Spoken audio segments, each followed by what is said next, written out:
Hello, welcome to another problem session. So today we are going to discuss a problem in collision. And when you have a collision, it can be, things may move in more than one dimension. When we say one dimension, we mean collision in one line. So one straight line. So here there are two carts. These are their masses, and initially their speeds are this and this, but they're in the opposite direction. They're moving towards each other, and at some point they're going to collide. So let's draw this out. So this is 1 and this is 2. So this is some T1, also called before the collision. This is going in that direction, and they're moving towards each other. So at some point in time they're going to collide.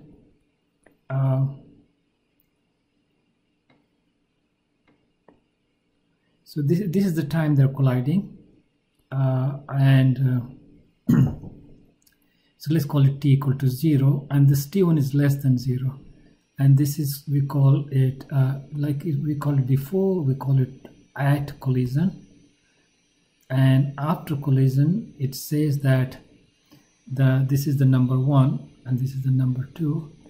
So this number 1, it says reverses the direction. Number 2, it doesn't say reverse or not. Number 2, it says find the velocity of the number 2 after the collision. So we really don't know the direction. It could be either way. Could be 2 reverses or 2 goes this way. Now, when we work out the velocity, direction of velocity will tell me which one of these is, okay? Right? So here, if you look at follow the motion, there's no interaction between them here. So before is no interaction,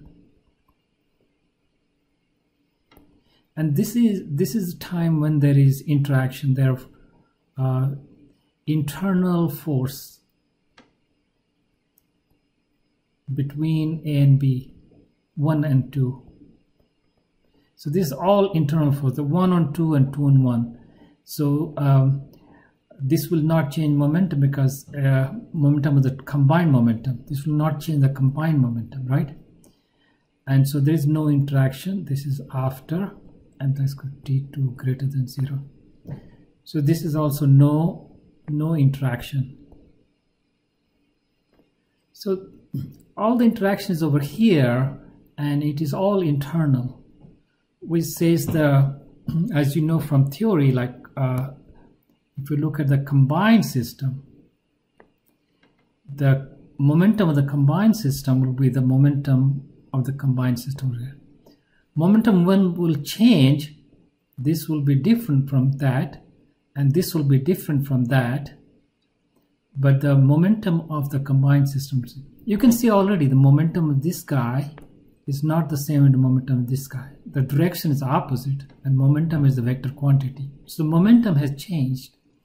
Is the combined system, the momentum of the two together, that is conserved.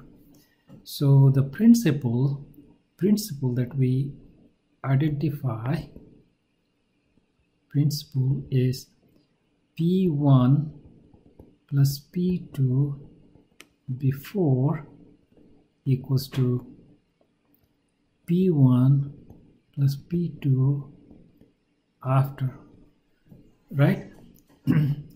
So these are vector equations. So it's very important to know that it's a vector equation. You can't just multiply mass and speed.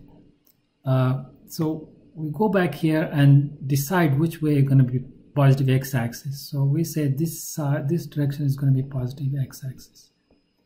Okay, this is going to be positive direction for me.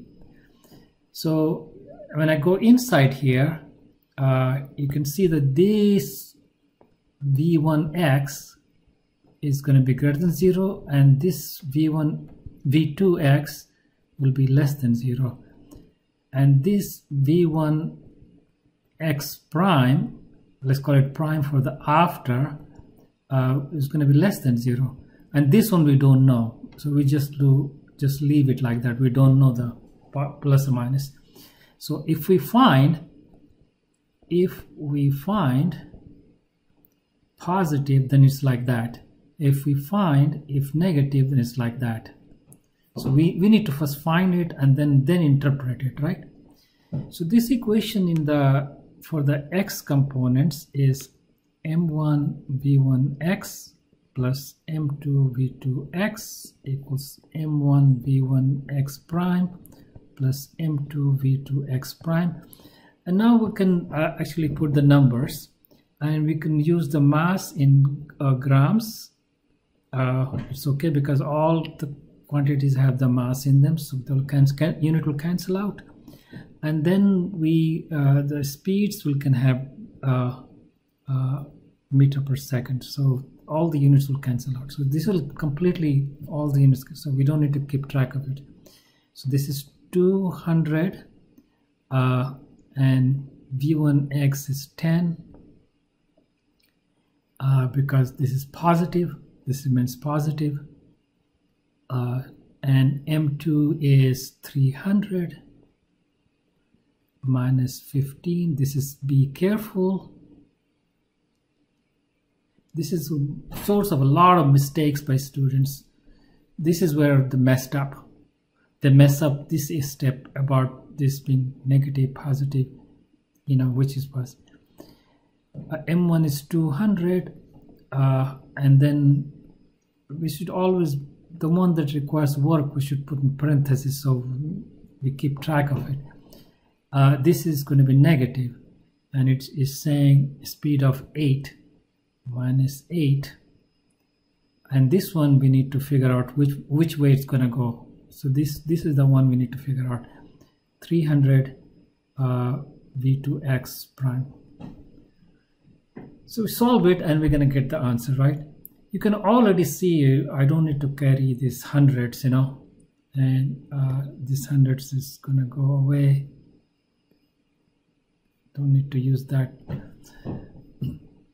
So this is 20, and this is 45, and this is minus 16 plus 3 v2x prime. I think I did it right.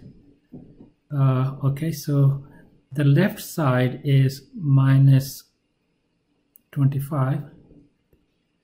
So when I bring this on the other side and divide by 3, v2x prime will be minus 25 plus 16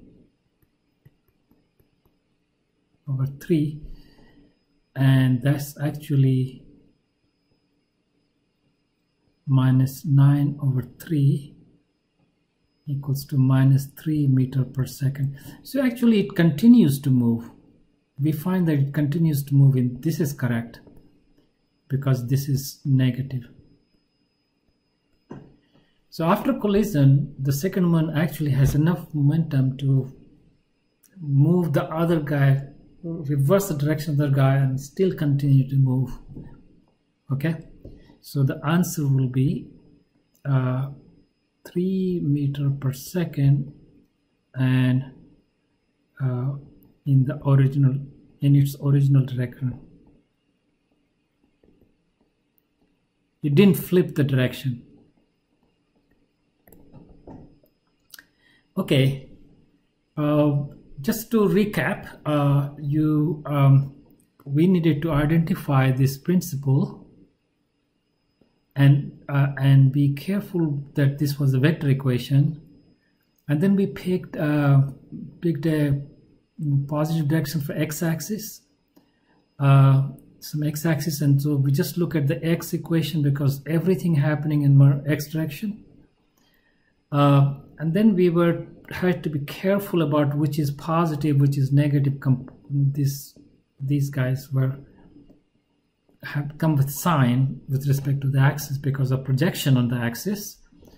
and so this had to be very careful, and then we just solved it, and then finally we interpreted this sign. Okay, I hope this helps you solve other problems and clarify some of the ideas about why in collision momentum is conserved. We'll see you in another video. Okay, bye.